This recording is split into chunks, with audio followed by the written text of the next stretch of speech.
ahead and turn to Galatians, and we'll start a perspective, or we'll go over something that we've heard before, but we'll hear again. We've heard before, and all of the God words is like that because we don't want to live on a heard word. We want to make sure that we're hearing the word.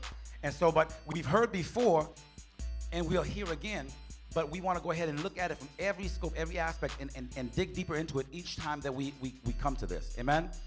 Galatians chapter 5. Let me go ahead and get there myself. Galatians chapter 5.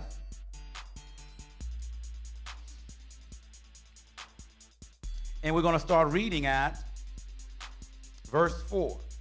But please go and read it in context. Amen? Please go and read it all in context. Christ is become of no effect unto you, whosoever of you are. Let me read that again. Christ is become of no effect unto you, whosoever of you are justified by the law. Ye are fallen from grace. And we talked about that before, right? We need to make sure that we are under grace. Don't fall from grace.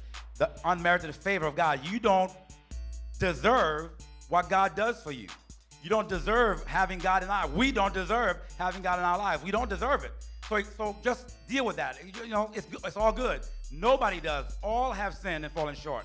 However, God, through his grace, his determined purpose to reconnect with his creation, right? And so you have fallen from grace if you put yourself, or if you think to justify yourself once again by the law.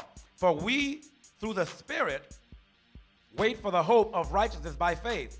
For in Jesus Christ neither circumcision availeth anything, nor uncircumcision, but faith which worketh by love. For in Jesus Christ neither circumcision availeth anything, nor uncircumcision, but faith which worketh by love. And we want to really deal with the faith that worketh by love. Because when we start declaring a word, when we start commanding our lives or the situations of our lives, when we start taking authority over all the airwaves, and we start commanding the spirits and all these kind of things that we do that are right to do by God, when we start calling those words, those things that be not as though they were, all of what we are the modes of operation within God, we have to understand that that faith that we use worketh by love. That outside of love, we are a clinging cymbal, right? We are as brass.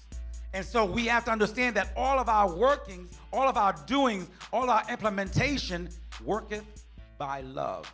And so it is very important that we are steeped, rooted, as Ephesians says, in love.